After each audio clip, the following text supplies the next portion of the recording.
Punjabi radio USA ਸੁਣ ਰਹੇ ਸਾਰੇ ਹੀ ਸਰੋਤਿਆਂ ਨੂੰ ਮੇਰੇ ਜਗਮੋਹਨ ਸਿੰਘ ਵੱਲੋਂ ਪਿਆਰ ਅਤੇ ਸਤਿਕਾਰ ਭਰੀ ਸਤਿ ਸ਼੍ਰੀ ਅਕਾਲ। ਅੱਜ 31 ਮਾਰਚ ਦਿਨ ਵੀਰਵਾਰ ਪ੍ਰੋਗਰਾਮ ਲੈ ਕੇ ਹਾਜ਼ਰ ਹਾਂ ਅਪਡੇਟ ਅਮਰੀਕਾ, ਜਿਸ ਦੇ ਵਿੱਚ ਤੁਹਾਨੂੰ ਵਰਲਡ ਦੀਆਂ ਨਿਊਜ਼, ਅਮਰੀਕਾ ਦੀਆਂ ਨਿਊਜ਼, ਮੌਸਮ ਦੇ ਬਾਰੇ ਜਾਣਕਾਰੀ, ਇਕੋਨਮੀ ਦੀ ਜਾਣਕਾਰੀ, ਵੱਖ-ਵੱਖ ਕੰਟਰੀ ਦੇ ਹਿਸਾਬ ਨਾਲ ਕਰੰਸੀ ਐਕਸਚੇਂਜ ਰੇਟ ਅਤੇ ਸੋਨੇ ਅਤੇ ਚਾਂਦੀ ਦੇ ਭਾਅ ਦੱਸਾਂਗੇ। ਇਹਨਾਂ ਖਬਰਾਂ ਦੀ ਸ਼ੁਰੂਆਤ ਕਰਨ ਤੋਂ ਪਹਿਲਾਂ ਅਸੀਂ ਧੰਨਵਾਦ ਕਰਦੇ ਹਾਂ ਆਪਣੇ ਸਪਾਂਸਰ ਦਾ, ਜਿਨ੍ਹਾਂ ਨੇ ਅੱਜ ਦੇ ਇਸ ਪ੍ਰੋਗਰਾਮ ਦੇ ਵਿੱਚ ਹਿੱਸਾ ਪਾ ਕੇ ਇਸ ਨੂੰ ਅੱਗੇ ਵਧਾਇਆ ਅਤੇ ਤੁਹਾਡੇ ਤੱਕ ਪਹੁੰਚਾਇਆ। ਅੱਜ ਦੀਆਂ ਇਹਨਾਂ ਖਬਰਾਂ ਦੇ ਸਪਾਂਸਰ ਹਨ ਖਾਲਸਾ ਇੰਸ਼ੋਰੈਂਸ ਏਜੰਸੀ ਵਾਲੇ ਸੈਨ ਹੋਜ਼ੇ ਤੋਂ, ਜੋ ਕਿ ਹਰ ਪ੍ਰਕਾਰ ਦੇ ਇੰਸ਼ੋਰੈਂਸ ਕਰਦੇ ਹਨ ਅਤੇ ਕਿਸੇ ਵੀ ਤਰ੍ਹਾਂ ਦੀ ਇੰਸ਼ੋਰੈਂਸ ਦੀ ਜਾਣਕਾਰੀ ਦੇ ਲਈ ਤੁਸੀਂ ਇਹਨਾਂ ਨੂੰ ਕਾਲ ਕਰ ਸਕਦੇ ਹੋ 408-272-2500 ਤੇ। ਇਸ ਦੇ ਨਾਲ ਸੰਤੋਖ ਸਿੰਘ ਬਾਸੀ ਜੀ ਫਰੀਮੌਂਟ ਤੋਂ, ਮਨਜੀਤ ਸਿੰਘ ਨਰਿੰਦਰ ਕੌਰ ਕੁਲਾਰ ਜੀ ਕਲੋਵਿਸ ਤੋਂ ਅਤੇ ਨਾਜਰ ਸਿੰਘ ਰਿਸ਼ਪਾਲ ਕੌਰ ਖੰਗੂੜਾ ਜੀ ਬੇਕਰਸਫੀਲਡ ਤੋਂ। ਜੇਕਰ ਤੁਸੀਂ ਵੀ ਇਸ ਪ੍ਰੋਗਰਾਮ ਨੂੰ ਜਾਂ ਪੰਜਾਬੀ ਰੇਡੀਓ USA ਦੇ ਕਿਸੇ ਵੀ ਹੋਰ ਪ੍ਰੋਗਰਾਮ ਨੂੰ ਸਪਾਂਸਰ ਕਰਨਾ ਚਾਹੁੰਦੇ ਹੋ ਤਾਂ ਤੁਸੀਂ ਕਾਲ ਕਰ ਸਕਦੇ ਹੋ 408-722-7698 ਤੇ, ਜਾਂ ਫਿਰ ਤੁਸੀਂ ਸਾਨੂੰ ਈਮੇਲ ਕਰ ਸਕਦੇ ਹੋ ਸਾਡੇ ਈਮੇਲ ਐਡਰੈਸ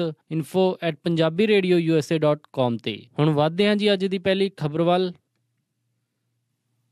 ਰਿਪਬਲਿਕਨ ਪਾਰਟੀ ਦੇ ਪ੍ਰੈਜ਼ੀਡੈਂਸ਼ੀਅਲ ਕੈਂਡੀਡੇਟ ਡੋਨਲਡ ਟਰੰਪ ਦੇ ਲਈ ਆਉਣ ਵਾਲਾ ਸਮਾਂ ਹੋਰ ਔਖਾ ਹੁੰਦਾ ਜਾ ਰਿਹਾ ਹੈ। ਪਹਿਲਾਂ ਉਹਨਾਂ ਦੇ ਦਿੱਤੇ ਔਰਤਾਂ ਦੇ ਪ੍ਰਤੀ ਬਿਆਨ ਦੀ ਕਾਫੀ ਸਖਤ ਨਿੰਦਾ ਹੋਈ ਅਤੇ ਉਹਨਾਂ ਨੂੰ ਆਪਣਾ ਜੋ ਬਿਆਨ ਉਹ ਵਾਪਸ ਵੀ ਲੈਣਾ ਪਿਆ। ਉਸ ਤੋਂ ਬਾਅਦ ਜੋ ਉਹਨਾਂ ਨੇ ਬਿਆਨ ਦਿੱਤਾ ਸੀ ਕਿ ਜੇਕਰ ਉਹ ਰਿਪਬਲਿਕਨ ਪਾਰਟੀ ਦੀ ਪ੍ਰੈਜ਼ੀਡੈਂਸ਼ੀਅਲ ਨੋਮੀਨੇਸ਼ਨ ਨਹੀਂ ਜਿੱਤਦੇ ਅਤੇ ਕੋਈ ਹੋਰ ਕੈਂਡੀਡੇਟ ਜਿੱਤਦਾ ਹੈ ਤਾਂ ਉਹ ਉਸ ਨੂੰ ਆਪਣਾ ਸਮਰਥਨ ਨਹੀਂ ਕਰਨਗੇ। ਉਹਨਾਂ ਦੇ ਇਸ ਆਏ ਬਿਆਨ ਤੋਂ ਬਾਅਦ ਸਾਊਥ ਕੈਰੋਲਾਈਨਾ ਦੇ ਜੋ 50 ਡੈਲੀਗੇਟਸ ਉਹਨਾਂ ਦੇ ਹਿੱਸੇ ਆਏ ਹਨ, ਉਹਨਾਂ ਨੇ ਕਿਹਾ ਹੈ ਕਿ ਉਹ ਡੋਨਲਡ ਟਰੰਪ ਨੂੰ ਕਨਵੈਨਸ਼ਨ ਦੇ ਵਿੱਚ ਸਪੋਰਟ ਨਹੀਂ ਕਰਨਗੇ ਅਤੇ ਜੋ ਡੋਨਲਡ ਟਰੰਪ ਨੂੰ ਸਪੋਰਟ ਕਰਨ ਦੇ ਲਈ ਪਲੈਜ ਹੋਏ ਹਨ ਉਹ ਆਪਣੀ ਪਲੈਜ ਤੋੜਨਗੇ। ਇਹਨਾਂ ਡੈਲੀਗੇਟਸ ਨੇ ਕਿਹਾ ਜੇਕਰ ਡੋਨਲਡ ਟਰੰਪ ਆਪਣੇ ਵਾਅਦੇ ਤੋਂ ਮੁੱਕਰ ਰਹੇ ਹਨ ਤਾਂ ਉਹਨਾਂ ਦੀ ਵੀ ਪਲੈਜ ਖਤਮ ਹੋ ਜਾਂਦੀ ਹੈ। ਇਹਨਾਂ ਡੈਲੀਗੇਟਸ ਦਾ ਕਹਿਣਾ ਹੈ ਕਿ ਪਾਰਟੀ ਦਾ ਜੋ ਰੂਲ ਹੈ ਉਸ ਦੇ ਵਿੱਚ ਜੇਕਰ ਕੋਈ ਵੀ ਕੈਂਡੀਡੇਟ ਪਾਰਟੀ ਦੀ ਨੋਮੀਨੇਸ਼ਨ ਨਹੀਂ ਜਿੱਤਦਾ ਤਾਂ ਉਹ ਜੋ ਪਾਰਟੀ ਦਾ ਦੂਸਰਾ ਜਿੱਤਿਆ ਹੋਇਆ ਨੋਮੀਨੀ ਹੁੰਦਾ ਹੈ ਉਸ ਨੂੰ ਆਪਣਾ ਸਮਰਥਨ ਦਿੰਦਾ ਹੈ, ਪਰ ਡੋਨਲਡ ਟਰੰਪ ਅਜਿਹਾ ਕਰਨ ਤੋਂ ਮਨਾ ਕਰ ਰਹੇ ਹਨ। ਸੋ ਇਸ ਨੂੰ ਦੇਖਦੇ ਹੋਏ ਸਾਊਥ ਕੈਰੋਲਾਈਨਾ ਦੇ 50 ਡੈਲੀਗੇਟਸ ਨੇ ਕਿਹਾ ਹੈ ਕਿ ਜੇਕਰ ਡੋਨਲਡ ਟਰੰਪ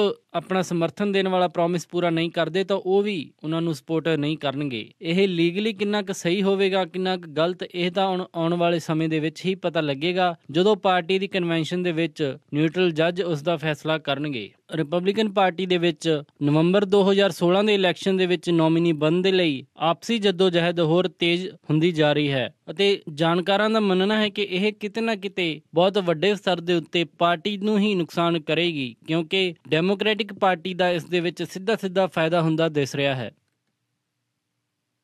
ਸਾਬਕਾ ਰਾਸ਼ਟਰਪਤੀ ਬਿਲ ਕਲਿੰਟਨ ਨੇ ਕਿਹਾ ਹੈ ਕਿ ਜੇਕਰ ਬਰਨੀ ਸੈਂਡਰਜ਼ ਪਲੇਸਡ ਡੈਲੀਗੇਟਸ ਦੇ ਵਿੱਚ ਜੇਤੂ ਰਹਿੰਦੇ ਹਨ ਤਾਂ ਉਹ ਆਪਣਾ ਸੁਪਰ ਡੈਲੀਗੇਟ ਦੀ ਜੋ ਵੋਟ ਹੈ ਉਹ ਬਰਨੀ ਸੈਂਡਰਜ਼ ਨੂੰ ਹੀ ਪਾਉਣਗੇ, ਨਾ ਕਿ ਹਿਲਰੀ ਕਲਿੰਟਨ ਨੂੰ। ਸਾਬਕਾ ਰਾਸ਼ਟਰਪਤੀ ਬਿਲ ਕਲਿੰਟਨ ਨੇ ਇਸ ਦੇ ਉੱਤੇ ਬੋਲਦੇ ਹੋਏ ਕਿਹਾ ਕਿ 2008 ਦੇ ਵਿੱਚ ਵੀ ਉਹਨਾਂ ਨੇ ਆਪਣੀ ਵੋਟ ਬਰਾਕ ਓਬਾਮਾ ਨੂੰ ਪਾਈ ਸੀ, ਨਾ ਕਿ ਹਿਲਰੀ ਕਲਿੰਟਨ ਨੂੰ। ਬਿਲ ਕਲਿੰਟਨ ਨੇ ਇਹ ਸਫਾਈ ਉਸ ਵੇਲੇ ਦਿੱਤੀ ਜਦੋਂ ਕਈ ਸਾਰੇ ਸੁਪਰ ਡੈਲੀਗੇਟਸ ਦੇ ਵੱਲੋਂ ਇਹ ਆਵਾਜ਼ ਆ ਰਹੀ ਸੀ ਕਿ ਭਾਵੇਂ ਪਲੇਸਡ ਡੈਲੀਗੇਟਸ ਦੇ ਵਿੱਚ ਬਰਨੀ ਸੈਂਡਰਜ਼ ਤੇ ਹਿਲਰੀ ਕਲਿੰਟਨ ਨੂੰ ਪਿੱਛੇ ਛੱਡ ਜਾਵੇ, ਪਰ ਉਹਨਾਂ ਦੀ ਜੋ ਸਪੋਰਟ ਹੈ ਉਹ ਅਨਕੰਡੀਸ਼ਨਲੀ ਹਿਲਰੀ ਕਲਿੰਟਨ ਦੇ ਨਾਲ ਰਹੇਗੀ ਤੇ ਉਹ ਹਿਲਰੀ ਕਲਿੰਟਨ ਨੂੰ ਹੀ ਸਪੋਰਟ ਕਰਦੇ ਰਹਿਣਗੇ। ਡੈਮੋਕ੍ਰੈਟਿਕ ਪਾਰਟੀ ਦੇ ਵਿੱਚ ਰਿਪਬਲਿਕਨ ਪਾਰਟੀ ਦੇ ਨਾਲੋਂ ਬਿਲਕੁਲ ਅੱਡ ਇੱਕ ਸੁਪਰ ਡੈਲੀਗੇਟਸ ਦਾ ਸਿਸਟਮ ਹੈ ਜੋ ਕਿ ਪ੍ਰਾਇਮਰੀਜ਼ ਇਲੈਕਸ਼ਨ ਦੇ ਵਿੱਚ ਬਹੁਤ ਮਹੱਤਤਾ ਰੱਖਦਾ ਹੈ। ਜੇਕਰ ਕਿਸੇ ਵੀ ਕੈਂਡੀਡੇਟ ਨੂੰ ਪਲੇਸਡ ਡੈਲੀਗੇਟਸ ਦੇ ਪੂਰਾ ਸਮਰਥਨ ਨਹੀਂ ਮਿਲਦਾ ਤੇ ਜੇਕਰ ਫਿਰ ਵੀ ਉਹ ਸੁਪਰ ਡੈਲੀਗੇਟਸ ਦਾ ਸਮਰਥਨ ਲੈਣ ਦੇ ਵਿੱਚ ਕਾਮਯਾਬ ਹੋ ਜਾਂਦਾ ਹੈ ਤਾਂ ਉਹ ਜੋ ਪਲੇਸਡ ਡੈਲੀਗੇਟਸ ਦੇ ਰਿਜ਼ਲਟ ਨੂੰ ਬਿਲਕੁਲ ਬਦਲ ਕੇ ਰੱਖ ਸਕਦਾ ਹੈ। ਇਸ ਸਿਸਟਮ ਦੀ ਕਈ ਵਾਰੀ ਨਿੰਦਾ ਵੀ ਹੋਈ ਹੈ, ਇਸ ਨੂੰ ਇੱਕ ਰਿਗਡ ਸਿਸਟਮ ਵੀ ਦੱਸਿਆ ਜਾਂਦਾ ਹੈ, ਪਰ ਬਿਲ ਕਲਿੰਟਨ ਨੇ ਇਸ ਦੇ ਉੱਤੇ ਸਫਾਈ ਦਿੰਦੇ ਹੋਏ ਕਿਹਾ ਕਿ ਉਹ ਬਿਲਕੁਲ ਇੰਪਾਰਸ਼ਲ ਰਹਿੰਦੇ ਹੋਏ ਆਪਣੀ ਵੋਟ ਉਸੇ ਕੈਂਡੀਡੇਟ ਨੂੰ ਪਾਉਣਗੇ ਜੋ ਪਲੇਸਡ ਡੈਲੀਗੇਟਸ ਦੇ ਵਿੱਚ ਜੇਤੂ ਰਹੇਗਾ। ਪਿਛਲੀਆਂ ਪ੍ਰਾਇਮਰੀਜ਼ ਦੇ ਵਿੱਚ ਹਿਲਰੀ ਕਲਿੰਟਨ ਦੀ ਹੋਈ ਵੱਡੀ ਹਾਰ ਕਰਕੇ ਇਹ ਸਾਰੀਆਂ ਖਬਰਾਂ ਅੱਜ ਕੱਲ੍ਹ ਆ ਰਹੀਆਂ ਹਨ ਕਿ ਸੁਪਰ ਡੈਲੀਗੇਟਸ ਜਿਨ੍ਹਾਂ ਦਾ ਕਿ ਸ਼ੁਰੂ ਤੋਂ ਲੈ ਕੇ ਹਜੇ ਤੱਕ ਹਿਲਰੀ ਕਲਿੰਟਨ ਦੇ ਨਾਲ ਇੱਕ ਤਰਫਾ ਸਮਰਥਨ ਬਣਿਆ ਹੋਇਆ ਹੈ, ਕਿ ਜੇਕਰ ਪਬਲਿਕ ਵੋਟਿੰਗ ਬਰਨੀ ਸੈਂਡਰਸ ਦੇ ਹੱਕ ਦੇ ਵਿੱਚ ਹੁੰਦੀ ਹੈ ਤਾਂ ਸੁਪਰ ਡੈਲੀਗੇਟਸ ਆਪਣਾ ਪਲੜਾ ਬਦਲਦੇ ਹਨ ਜਾਂ ਨਹੀਂ। ਰਿਪਬਲਿਕਨ ਅਤੇ ਡੈਮੋਕ੍ਰੈਟਿਕ ਦੋਨੇ ਹੀ ਪਾਰਟੀ ਦੇ ਕੈਂਡੀਡੇਟਸ ਦੇ ਲਈ ਆਉਣ ਵਾਲੇ 5 ਅਪ੍ਰੈਲ ਨੂੰ ਵਿਸਕੌਨਸਿਨ ਅਤੇ ਉਸ ਤੋਂ ਬਾਅਦ ਨਿਊਯਾਰਕ ਦੇ ਵਿੱਚ ਹੋਣ ਵਾਲੀਆਂ ਪ੍ਰਾਇਮਰੀਜ਼ ਬਹੁਤ ਮਹੱਤਤਾ ਰੱਖਦੀਆਂ ਹਨ, ਕਿਉਂਕਿ ਨਿਊਯਾਰਕ ਦੇ ਵਿੱਚ ਡੈਮੋਕ੍ਰੈਟਿਕ ਪਾਰਟੀ ਦੇ 247 ਡੈਲੀਗੇਟਸ ਹਨ ਅਤੇ ਜੇਕਰ ਇਹਨਾਂ ਦੇ ਵਿੱਚੋਂ ਕੋਈ ਕੈਂਡੀਡੇਟ ਜੇਤੂ ਰਹਿੰਦਾ ਹੈ ਤਾਂ ਉਸ ਨੂੰ ਭਾਰੀ, ਜੇਕਰ ਹਿਲਰੀ ਕਲਿੰਟਨ ਨਿਊਯਾਰਕ ਜਿੱਤਣ ਦੇ ਵਿੱਚ ਕਾਮਯਾਬ ਹੋ ਜਾਂਦੀ ਹੈ ਤਾਂ ਉਹਨਾਂ ਦੀ ਜੋ ਡੈਮੋਕ੍ਰੈਟਿਕ ਪਾਰਟੀ ਦੀ ਨੋਮੀਨੇਸ਼ਨ ਹੈ ਉਹ ਇੱਕ ਹਿਸਾਬ ਦੀ ਕਨਫਰਮ ਹੋ ਜਾਵੇਗੀ। ਪਰ ਜੇਕਰ ਬਰਨੀ ਸੈਂਡਰਸ ਨਿਊਯਾਰਕ ਨੂੰ ਜਿੱਤਣ ਦੇ ਵਿੱਚ ਕਾਮਯਾਬ ਰਹਿੰਦੇ ਹਨ ਤਾਂ ਹਿਲਰੀ ਕਲਿੰਟਨ ਦੇ ਲਈ ਉਹ ਬਹੁਤ ਵੱਡਾ ਖਤਰਾ ਪੈਦਾ ਕਰਨਗੇ।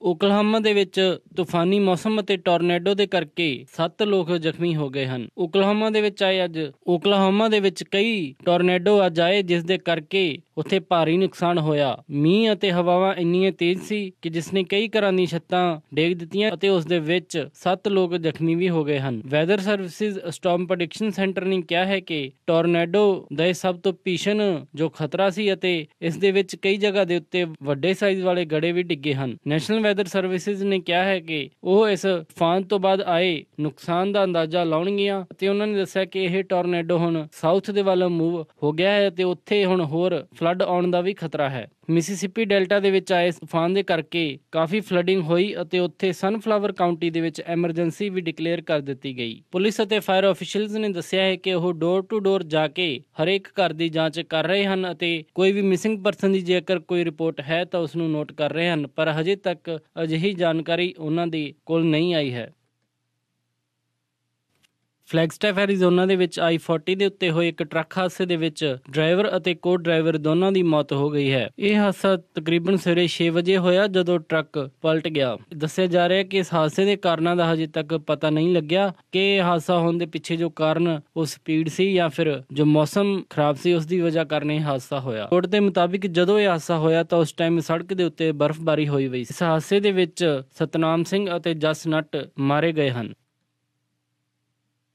ਵਰਜੀਨੀਆ ਦੇ ਵਿੱਚ ਹੋਈ ਟ੍ਰਿਪਲ ਸ਼ੂਟਿੰਗ ਦੇ ਦੌਰਾਨ ਇੱਕ ਸਟੇਟ ਪੁਲਿਸ ਟਰੂਪਰ ਮਾਰਿਆ ਗਿਆ ਹੈ। ਰਿਚਮੰਡ ਵਰਜੀਨੀਆ ਦੇ ਵਿੱਚ ਗ੍ਰੇਹਾਊਂਡ ਬੱਸ ਸਟੇਸ਼ਨ ਦੇ ਕੋਲ ਹੋਈ ਸ਼ੂਟਿੰਗ ਦੇ ਦੌਰਾਨ ਇੱਕ ਸਟੇਟ ਪੁਲਿਸ ਟਰੂਪਰ ਮਾਰਿਆ ਗਿਆ ਅਤੇ ਇਸ ਸ਼ੂਟਿੰਗ ਦੇ ਵਿੱਚ ਇੱਕ ਹੋਰ ਪੁਲਿਸ ਟਰੂਪਰ ਜ਼ਖਮੀ ਹੋ ਗਿਆ। ਵਰਜੀਨੀਆ ਸਟੇਟ ਪੁਲਿਸ ਦੀ ਸਪੋਕਸਵੂਮਨ ਕੌਰਨੀ ਗੈਲਰ ਨੇ ਦੱਸਿਆ ਕਿ ਦੋਨੇ ਸਟੇਟ ਪੁਲਿਸ ਟਰੂਪਰਸ ਨੂੰ ਅਤੇ ਇੱਕ ਸਿਵਿਲੀਅਨ ਜੋ ਕਿ ਇਸ ਦੇ ਵਿੱਚ ਜ਼ਖਮੀ ਹੋਇਆ ਹੈ ਉਹਨਾਂ ਨੂੰ ਹਸਪੀਟਲ ਦੇ ਵਿੱਚ ਭੇਜਿਆ ਗਿਆ ਹੈ। ਕੌਰਨੀ ਗੈਲਰ ਨੇ ਇਹ ਵੀ ਦੱਸਿਆ ਕਿ ਇੱਕ ਸ਼ੂਟਿੰਗ ਸਸਪੈਕਟ ਨੂੰ ਵੀ ਕਸਟਡੀ ਦੇ ਵਿੱਚ ਲਿਆ ਗਿਆ ਹੈ। ਗ੍ਰੇਹਾਊਂਡ ਬੱਸ ਸਟੇਸ਼ਨ ਦੇ ਸਪੋਕਸਵੂਮਨ ਨੇ ਵੀ ਇਸ ਦੇ ਉੱਤੇ ਬੋਲਦੇ ਹੋਏ ਕਿਹਾ ਕਿ ਉਹਨਾਂ ਦੇ ਸਟੇਸ਼ਨ ਦੇ ਕੋਲ ਇਹ ਹਾਦਸਾ ਹੋਇਆ ਹੈ ਤੇ ਇਸ ਨੂੰ ਚੱਲਦੇ ਹੋਏ ਇਹ ਸਟੇਸ਼ਨ ਟੈਂਪਰੇਰੀ ਤੌਰ ਦੇ ਉੱਤੇ ਬੰਦ ਕਰ ਦਿੱਤਾ ਗਿਆ ਹੈ। ਉਹਨਾਂ ਨੇ ਦੱਸਿਆ ਕਿ ਉਹ ਜਿੰਨੀ ਜਲਦੀ ਹੋ ਸਕਿਆ ਉਨੀ ਜਲਦੀ ਹੀ ਇਹ ਸੁਨਿਸ਼ਚਿਤ ਕਰਨਗੇ ਕਿ ਕਸਟਮਰਸ ਨੂੰ ਰੀਰਾਊਟ ਕਰਕੇ ਉਹਨਾਂ ਦੀ ਟਿਕਟਸ ਵੀ ਰੀਇਸ਼ੂ ਕੀਤੀਆਂ ਜਾਵੇ ਅਤੇ ਗ੍ਰੇਹਾਊਂਡ ਦੀ ਸਰਵਿਸ ਵੀ ਛੇਤੀ ਤੋਂ ਛੇਤੀ ਰਿਜ਼ਿਊਮ ਜਾਏਗੀ।